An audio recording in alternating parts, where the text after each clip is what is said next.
Hello，大家好，我係阿怡，我係阿峰。灣區睇房記得為我哋少行好多彎路啊！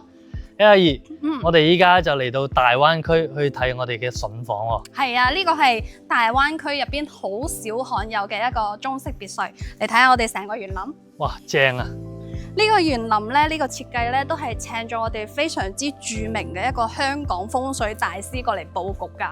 係啦，一回家咧，睇翻成個園林水謝咧，係吸財嘅一個意思。肯定係啦，前面幾條金魚，財源滾滾來。吧我哋非常之期待入邊係咩樣嘅，依家入去睇睇。好啊，好啦，阿怡，我哋嚟翻到我哋遠志嘅一個街巷啦。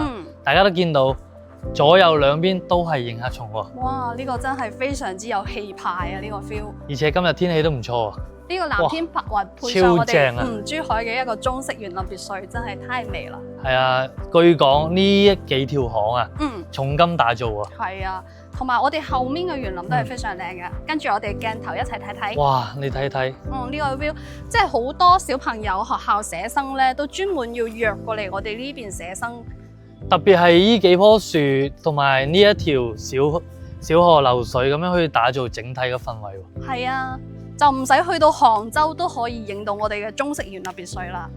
呢種屋苑啦，查實就喺我哋整個大灣區都非常之罕有。呢個係具有收藏價值嘅，可以傳承落去嘅一個別墅項目嚟㗎。咁肯定係啦。一套咁樣嘅一個別墅，你可以傳3代、4代更加遠嘅一個氛圍啊！係啊，我哋依家入去睇睇入邊係咩佈局先。OK。我哋依家嚟到咗成個別墅嘅外立面嘅一個情況啦。係啦。我哋睇到呢一個戶型咧，佢係一個雙拼，成個樓盤啦，佢有雙拼啦，同埋細獨棟啦，同埋最大嘅一個獨棟戶型。今日同大家介紹翻細獨棟戶型嘅。嗱，我哋呢個雙拼啦就係140平方嘅。咁首先啦，大家都見到我哋嘅門頭都好有 title 喎。非常之古典嘅一個門頭啊，可以。到時咧改翻你個名喺呢度，你個姓氏加埋底褲，哇，非常之舒服。例如你嘅姓氏劉虎。劉虎，我哋又去睇睇先啦。嗱，從我哋嘅門口入到嚟呢個位置啦，大家都見到中間呢部分啦，就係我哋負一嘅一個中空部分啦。同埋入到嚟呢邊整體嘅位置啦，佢有一條走廊。再翻到你屋企嘅一個住人家噶啦，非常之舒服喎。交樓嗰時咧，全部都係草坪嚟嘅，按照大家嘅一個中意嘅設計情況咧，去設計自己中意嘅一個園林。從門口入翻到嚟，我哋嘅大廳位啦，都係非常之舒適嘅喎。從我哋嘅大廳整體嘅一個鏤空嘅設計，非常之舒服。而且呢個樓底非常高啊，應該係有7.5米左右嘅一個都有㗎。同埋中間咧係按照翻自己屋企嘅一個情況，可以做一個隔斷嘅，即係需要房間更多嘅話咧，呢度可以做翻一間房嘅，都係一個製造面積。係咯，同埋我身後啦都見到有條樓梯直接上到去。呢邊就係電梯位。跟住呢邊就係電梯位。咁我哋嘅樓梯再到旁邊啦，就係我哋嘅廚房位啦。大家都見到。我哋整體嘅空間感非常之強喎。咁我哋嘅1樓啦，除咗有我哋嘅大廳，有我哋嘅廚房之外，呢一邊啦都仲有一間房俾到大家嘅。嗱，呢一間房啦都可以俾翻到自己嘅一個父母去住到咁樣嘅，非常之方便咯。係啊，咁樣嘅話可以分區，又唔會打攪到父母嘅一個休息，佢會更加安靜嘅一個休息區。而且又唔需要上樓梯喎。係。我哋依家去睇翻到我哋嘅一個花園先。哇，我哋個花園真係正喎。係啊。你可以作為一個 BBQ 嘅一個地方喎。招待朋友喺呢度開 party。哇，巧兒望出去都覺得闊啊。哇，呢個 view 真係非常之舒服啦。係啦。平時週末嘅家庭聚餐啊，都有地方可以用到喎。係啊，呢個位置咧，玻璃咧就係關於到我哋嘅負二嘅一個採光嘅。係啦，呢個設計都非常好。好，咁我哋上我哋嘅2樓睇一睇。好嘅。上到嚟我哋嘅2樓啦，巧兒。哇，大家都見到我哋嘅2樓啦，佢係兩邊分開嘅喎。係啊，而且中間呢個位採光真係非常之正啊！即係唔開燈嘅情況啦，我哋都可以見到四面都係非常之光猛嘅採光。同埋啦，呢一個位置啦，專門俾你 set 到一個書房位或者係電腦房嘅喎。到時中意音樂嘅朋友咧，喺呢度彈吉他、彈音樂，哇，非常正啊！睇住個 view，超正。跟住再睇翻到我哋呢邊嘅房間先，大家都見到啦，呢個房間真係三面採光嘅喎。哇！旁邊仲有我哋嗰啲即係樹去營造整體你呢個亭台院子嘅一個氛圍。係啊，非常之舒服。即係我過到嚟我都唔想走，直情想住入嚟啦。係啊，呢度就係一個廁所嘅空間。佢每一層每一個房間旁邊都標配佢嘅洗手間喎。係。用到嘅房間係非常之多嘅，即係睇翻自己用嘅一個情況啦。例如呢個中間嘅位置啦，都可以將佢間咗佢作為一間大房去使用嘅。哇！呢一套嘅商品啦，就好似拍緊 TVB 嗰種感覺。係啊，呢個樓盤咧都非常之多一啲明星過嚟影電視劇㗎。有㗎。係啊。就好似近排嘅嗰個不眠夜啦。係啊。都係我哋附近度去開拍佢嘅一個劇情喎。所以呢邊嘅設計咧，已經係超越咗已經普通嘅一啲別墅嘅項目嘅一啲樓盤啦。嗱，我哋依家就嚟到我哋嘅3樓啦。嗱，我哋3樓啦，就係你主人房特別擁有嘅一個地方啦。呢個衣帽間真係正啊！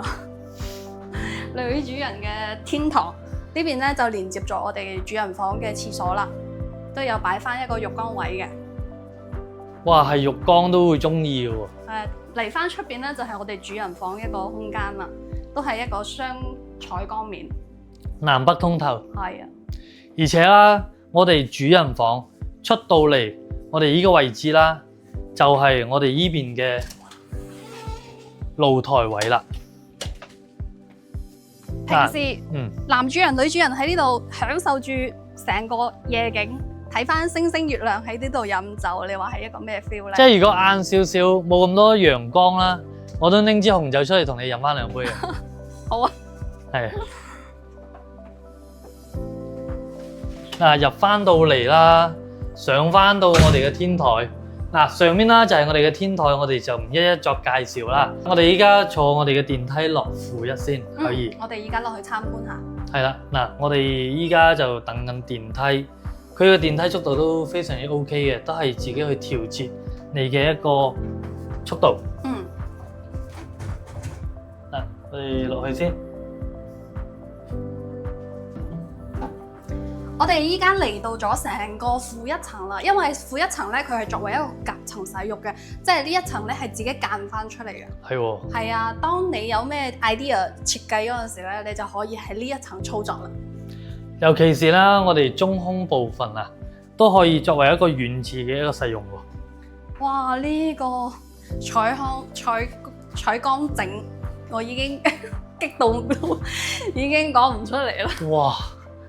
真係呢度咪話你放2張凳、2張台啦，呢個位置你都可以作為一個私人活動嘅一個地方，都係非常之 OK。而且係完全唔覺得自己係喺負1、負2層嘅。係，即係好似喺1樓嘅一個感覺咯。採光面係非常之好嘅。再入翻到嚟我哋整體位置啦，就係到我哋後輩去打造佢整體嘅一個房間。客房都依然係非常之有 feel 喎。如果你話3樓同埋負1，你揀嘅話，我會揀呢一套去住咯。呢套真係舒服。呢套真係正，因為你朝早起床啦，有太陽打落嚟，都唔使鬧鐘叫醒你。係啊，小雀仔已經嗌醒咗我哋清晨。係啦，嚟到呢邊咧就係一個洗手間，即係佢嘅成個設計咧都係按照翻自己一個所需嘅一個情況去設計嘅。基本上係每一層每一戶都有佢嘅個人洗手間喎。係啊，呢度仲有一個好特別嘅地方。哇，係咪專門放包包嘅地方？寵物間。哇，真係 OK 喎。係啊。咁我哋落我哋嘅負2睇一睇。好嘅。落到我哋嘅負二啦。負二層真係好好用啊！我哋先從車庫位為大家介紹。哇！呢個車庫真係正，喺度泊2台車。哇！而且呢2個車位係全贈送私家停車場。係啊，兩邊仲可以放埋你即係嘅愛好摩托車、發燒友都完全係冇問題。而且中意魚竿嘅朋友咧，都非常之多地方，即係釣魚嘅朋友。係啦，就可以有好多置物櫃放置你平時最中意嘅一啲嘢啦。冇話魚竿啦，同埋 golf 嗰啲竿啊，你都可以放喺度。因為你呢一個都係自己私家噶嘛。係啊，呢個位置到時係一個捲閘門嚟嘅。哦，都仲可以直接有捲閘落到嚟，唔係話撈空嘅。係啦。嚟到呢邊咧，就係負1層嘅一個入門位啦。係入到嚟呢個空間咧，仲做翻一個玄關添。跟住嚟到呢一邊啦，就係放衣帽間嘅一個地方啦。同埋保姆房。哇！保姆房個位置都好大啊！留翻俾我哋。係啊，留俾我哋啊！呢個保姆房都好奢華。呢邊咧就係放置平時主人嘅一啲比較閒置嘅一啲服飾嘅。係啦，跟住嚟到我哋中庭位置啦，哇！呢個位置啦就可以即係平時開會嘅話都可以放翻嚟屋企，招待朋友，跟住喺度傾生意。係啦，同埋佢呢個樓底都係非常之高噶。同埋啦，隔離你都仲可以放呢個紅酒喎。